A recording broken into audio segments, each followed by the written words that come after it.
Other than this one, it's got to be one of the best jobs around, being a world-renowned surf photographer, catching waves and hanging 10 with some of the best surfers on Earth, and taking amazing pictures of all the rides while you're doing it.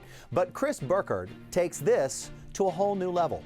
Let's go even new latitudes, like the 66th parallel north. We're talking way north.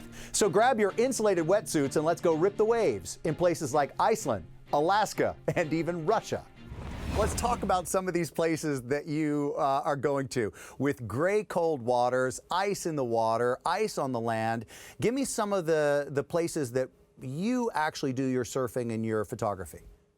Well, over the last 10 years, I've done about 23 trips to Iceland, 2 trips to Norway, 3 trips to Alaska, the Faroe Islands, Russia, Chile. I'm probably missing a couple in there, but that's really where I've kind of tried to stake claim, and it's been a wild ride. I feel the most drawn probably to the North Atlantic more than anywhere else in the world.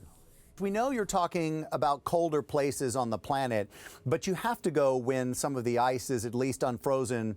So what are the conditions that you're talking about? When we are in a place like Iceland or somewhere like that, the water temperatures vary. You know, they vary between high 30s to low 40s typically, but it can be a beautiful, nice day, and you're not really bothered by it. But if you get that cold wind that comes off the glacier, it will totally ruin your day. And what happens actually is the part of your body that's above the water, your face and hands, that's colder than your body that's under the water, because the water is insulating you.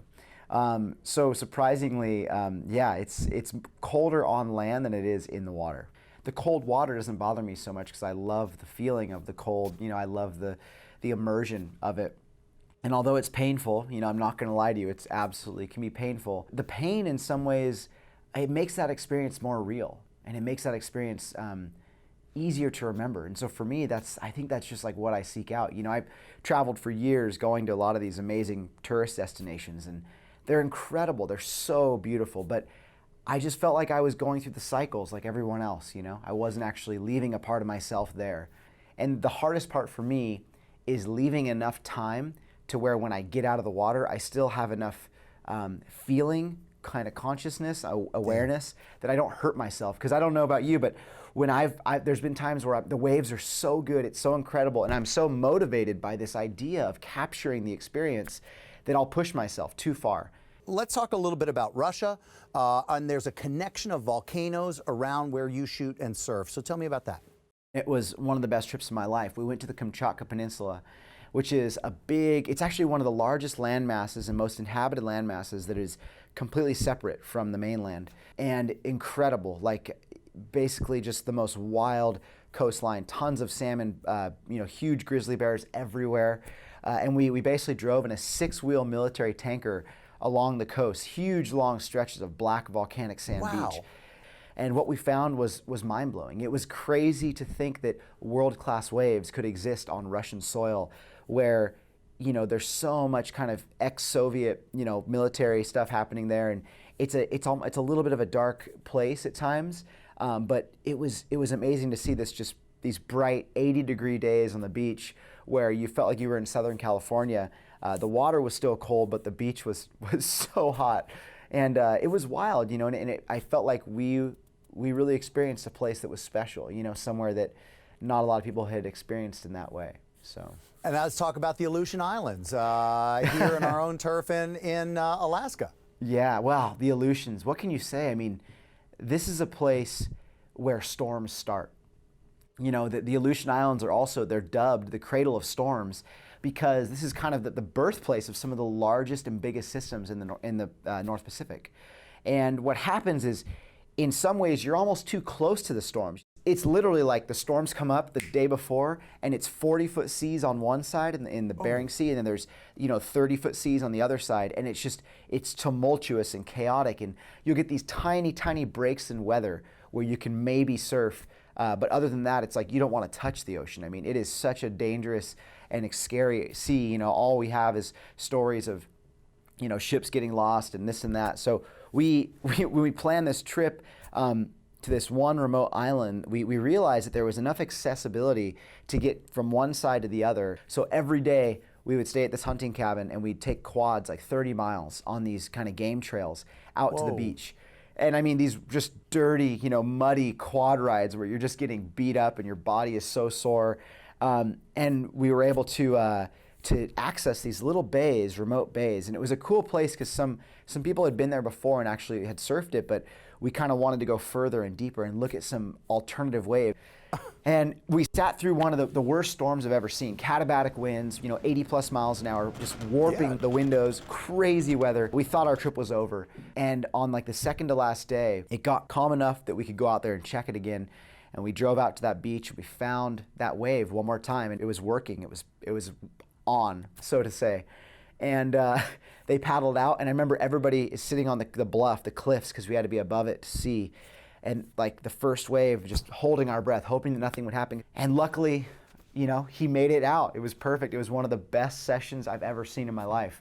You know, probably 6 hours of perfect barrel riding all day, and in a remote island, you know, where you're probably closer to, I think we were closer to Russia at that point than actually mainland Alaska.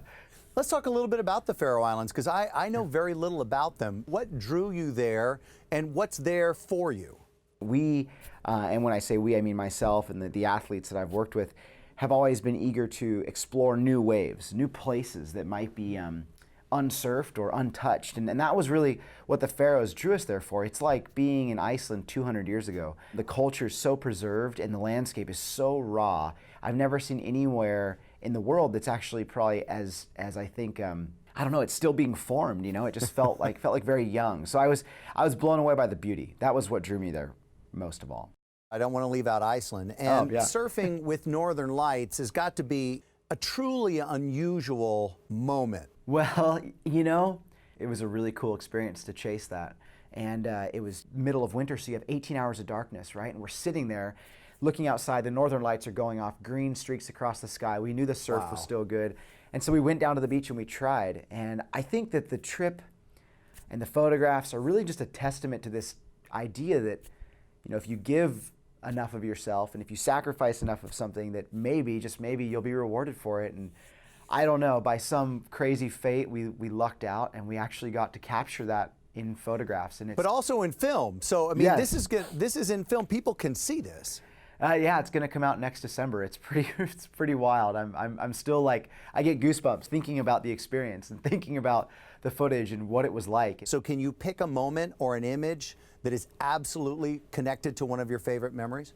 There's a photograph of this perfect point break, a series of waves breaking in succession along this rocky shoreline. It's in Iceland on this last trip to shoot Northern Lights. This was a really cool one because there's no surfers in it, there's nobody in it, it's just perfect waves all by themselves. And above it is just a big swirling green light.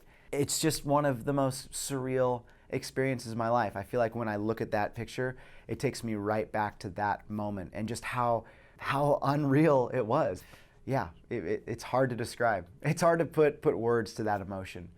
I think the greatest joy for me isn't necessarily winning awards with my photography or getting a cover. It's meeting somebody who's traveled somewhere that I've been because they saw a photograph, because that means that they were moved out of their comfort zone by a picture. And that's really powerful. Honestly, that's like the greatest success I could ever imagine, is the ability to inspire people like that. And so I just hope that my work can continue to do that for as long as I'm around. Chris's film comes out this fall, and trust me, we're following that story for you. Up next. This past year, 2015 to 2016, we lost 44% of honeybee hives in America